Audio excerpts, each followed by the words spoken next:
I do believe in Santa, and I'm going to believe in him through this whole story, just so you guys know when we talk about Santa.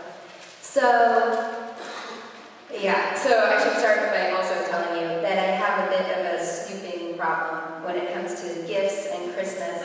On both ends of the snooping, I snoop at gifts that are for me, and I also tell people what I've gotten them before I give it to them, which in my mind balances things out, but a lot of people disagree with me. So snooping problem, and I can even do the thing with the tape where you can take the tape off the wrapping, and you don't have to put new tape on top because people can tell, but you can use double stick tape underneath the underside of the tape you've taken off and put it on top, and it's almost flawless.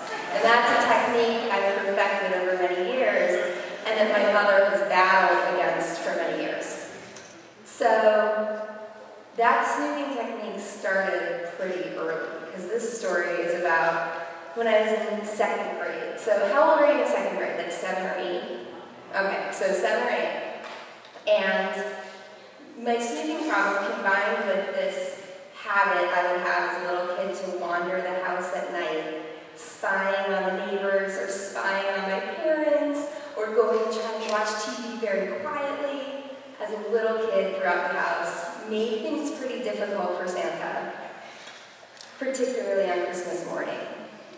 So my mom wanted to take a special precaution on behalf of Santa, and she wanted to make sure that her daughter didn't get up and roam the house looking for presents before Christmas or on Christmas Eve, especially on Christmas Eve.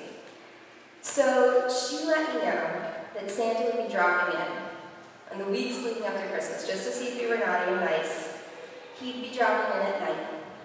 And he also needed to bring the extra heavy gifts and hide them in places because they couldn't fit on the sleigh with the reindeer food and the elves and the stuff like jumper cables, whatever you need for a sleigh. Like they couldn't put it all in. So not to look too hard because Santa's been hiding gifts.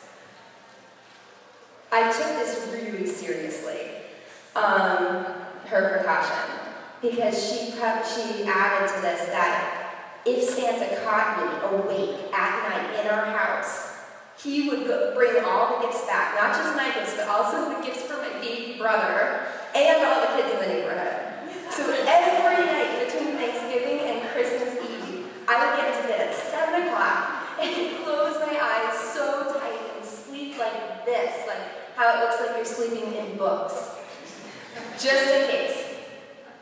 Christmas Eve rolls around, and I'm in my bed, eyes squeezed shut, being as asleep as I possibly can, and I stayed out there the whole night. The next morning, my brother, who shared a room with me, shaking me, he's like, it's Christmas, come on. And I stayed there, because I can't hear my parents, and I don't know if it's really morning yet, and I don't want to get in trouble, and take back all the gifts. So I stayed in bed, and my brother darts downstairs. I hear my parents' voice, and I open my eyes, and I think, okay, it's cool, I can go downstairs now. And in front of me in the window, I see something that still weirdly terrifies me. I see what looks like the shadow of an elf's foot in the top of the window. And I think to myself, it's morning, the sun is shining, but an elf has been left behind. And that means that Santa is coming back. And if he comes back and he sees that I'm awake, he's going to go down in front of my whole family, in front of my baby brother, take all the gifts, go around the neighborhood. He's coming back, and I need to be asleep when he does. So I squeeze my eyes shut. I can hear my family calling downstairs. And I don't go, and so finally my mom comes up, and she's like, what's going on? Are you sick? What's going on? And I throw my eyes open, and I say, there's an elf in the gutter! There's an elf in the gutter, and Santa is coming back.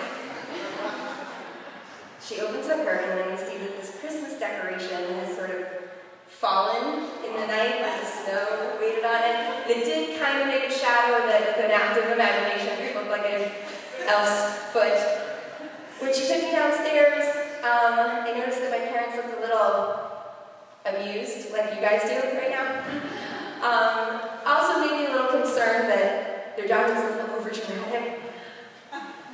also looked like they felt kind of bad. They looked like they felt guilty. And that made me think that I needed to snoop around a little more and figure out what that was